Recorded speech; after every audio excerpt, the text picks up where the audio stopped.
से मोदी सरकार आने के बाद ईडी का इस्तेमाल हो रहा है और जिस सीबीआई हो चाहे इनकम टैक्स हो, इसका जिस तरह से इस्तेमाल हो रहा है, बहुत सारे नेताओं के नाम है इसमें।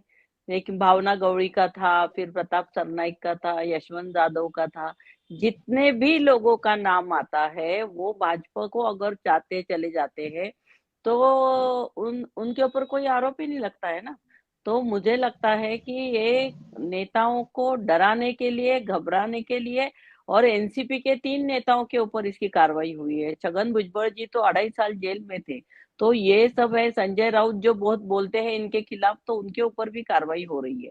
तो ये सब छोटा देश का छोटा-छोटा बच्चा भी अभी जानने लगा है कि ये भाजपा की जो ड्राई क्लीनिंग की मशीन है, धुलाई की मशीन है, क्लीनिंग की मशीन है, अगर आप उसमें चले जाते हो तो एकदम पवित्र बन जाते हो। तो ये इस तरह केंद्रीय एजेंसियों का गलत इस्तेमाल करके लोगों को झुकाना, नेताओं को या आमदारों को, विधायकों को अपने पास ये कर लेना, ये तो इनकी अभी कुटिल राजनीति पूरा देश देश में परिचित है। और ये सिर्फ एनसीपी के साथ नहीं, बहुत सारे पार्टियों के नेताओं के साथ ये खुलेआम हो रहा है। तो इससे हमें झुककर इसको एक्सेप्ट करने से इसमें से किस तरह से बचा जा सकता है अपने आप को, क्योंकि इससे बचना भी तो चाहिए ही।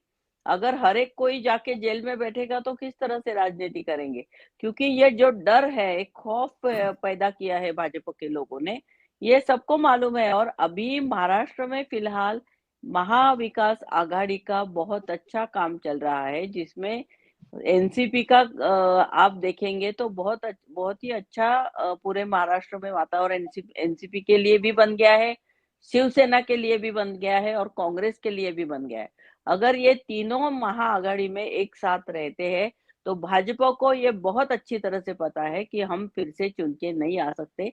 इसलिए डराने का, धमकाने का जो तरीका है, उन्होंने गले का फांस जो है, फांसी का जो फंदा है, वो उसको कसने की ज्यादा उन्होंने तेजी तेजी से कसने की शुरुआत की है। क्योंकि अभी उनके पास ज्यादा समय नहीं है और वो सत्ता में कैसे भी आके सत्ता में आना चाहते हैं। पैसे का बंटवारा तो बहुत बड़ी, पुणे की जो कस्बा की सीट थी उसमें तो 2000 के पूरे गड्डी, यानी नोटों की बारिश जैसे करती है वैसे करती है, लेकिन फिर भी वो चुनाव हार रहे हैं, ये बात बहुत बड़ी है।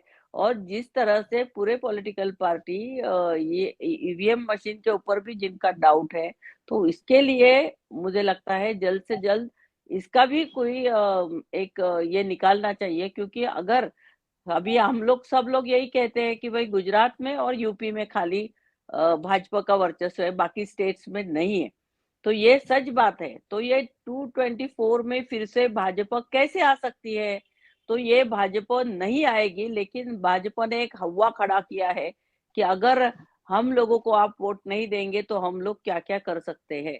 लेकिन इसके लिए भी ये एक ही तरीका है कि भाई इनको न डरो, इनसे डरना नहीं है, इनको इनसे फाइट देना है। भले ही हमें जेल में बिठाओ, कितने साल बिठाओगे। तो इस तरह से जैसे भुजबल साहब ने फाइट दी है, इसी तरह से मुझे लगता है लड़ने की तैयारी हर एक नेता ने रखनी चाहिए। और ये जो भाजपा का दबाव तंत्र है, उसको भी कहीं ना कहीं इससे भी अभी एक 8-10 महीने हमें इससे मुकाबला करना ही पड़ेगा। और महाआघाड़ी अगर महाराष्ट्र में एक साथ रहती है तो पूरे देश में एक माहौल बनेगा, और वो बनना शुरू हो गया है। और भाजपा को अभी पता चला है कि हमें चाहे कितने भी पैसे बांटे, चाहे कितना भी जोर जबरदस्ती करे, लेकिन लोग अभी भाजपा से परेशान हो गए हैं। भले ही हिंदुत्व ये वो मुद्दे, वो राम मंदिर वगैरह वो करते रहेंगे, लेकिन लेकिन हमें लोगों को जोड़ना चाहिए। जो भारत जोड़ो आंदोलन राहुल जी ने भी खड़ा किया, उसमें भी बहुत अच्छा प्रतिसाद उनको मिला है। उनको भी किस तरह से तकलीफ दी जा रही है हम सब लोग देख रहे हैं। तो इससे कोई ना कोई रास्ता निकालना, और सब ने एक साथ जुड़ के इसका रास्ता निकालना, यही एक मुझे लगता है रास्ता है।